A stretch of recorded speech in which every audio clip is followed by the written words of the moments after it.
Tumataas ang mga naitatalang krimen sa mga istasyon ng tren sa Metro Manila, kaya nangangambarian ang ilang commuter. Live mula sa Quezon City, may unang balita si EJ Gomez. EJ.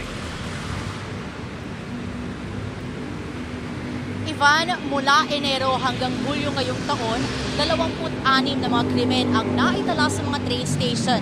Base yan sa datos ng NCR Police Office. Kaya may pangamba sa arawang pagbiyahe ang mga nakausap nating commuter, lalo na yung mga sumasakay ng tren ng madaling araw. Si Grace araw-araw daw sumasakay ng tren papunta sa kanyang trabaho at pauwi. Biyaheng rekto Taft Avenue raw ang kanyang trip. Sabi niya, may pangamba siya sa tuwing sasakay sa first trip ng tren lalo't madilim pa. Bakit po nasa unahan yung bag ninyo? Para iwas nakaw. Minsan may mga pasahero na kungwari pasahero siya pero mandurukot pala siya. Ganyan din daw ang ginagawa ni Darwin na galing pang Bulacan ngayong araw at patungong Taytay. Kailangan ng dobleng pag-iingat. Tago mo na maigi yung gamit mo sa harap. Kasi usually madaling araw, minsan nangyayari yung crime. Kasi hindi pagising yung mga tao masyado. Yun, madali ka masasalisihan. Sa tala ng NCR Police Office, umabot sa 56 ang bilang ng mga krimen sa mga istasyon ng tren sa Metro Manila, tulad ng MRT at LRT noong 2023. Mula naman Enero hanggang Hulyo ngayong taon, 26 na krimen ang naitala sa mga train station.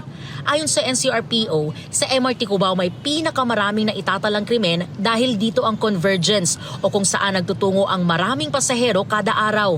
Sunod dyan ang Kamuning at Guadalupe stations. Kaya si Daniel, full alert daw sa tuwing sumasakay ng tren. Pag bumabiyahe ako, hindi ako natutulog. Bakit? Para iwas din sa salisi. Oo. Tapos yung mga gamit mo, Mandurukot. hawak-hawak mo lang.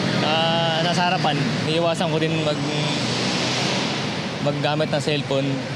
Nasa bulsa ko lang nalagay. Pag nagbabiyahe ako, hindi na ako gumagamit ng cellphone para iwas hablot. Dagdag pa ni Grace, Halimbawa kung may pera sila, ilagay na lang nila sa harapan ng bulsa nila para iwas dukot, para maramdaman mo kung mayroon ng kumakapa sa iyo kasi mahirap pag nasa likuran. hanggat maaari gumamit daw ng matitibay na bag, sabi ni Darwin. Yung mga bag na ginagamit ko naman, usually hindi naman ordinary mga zipper lang na double lock naman siya. Hindi siya madaling maaanan ng mga magnanakaw. And at the same time, mapapansin ko agad kapag mayroong sumisira ng bag ko.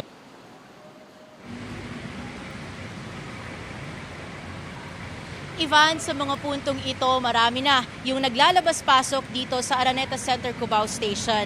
Lalo na ngayong rush hour na nga, no? Karamihan sa kanila, papunta ng kanilang mga klase o trabaho.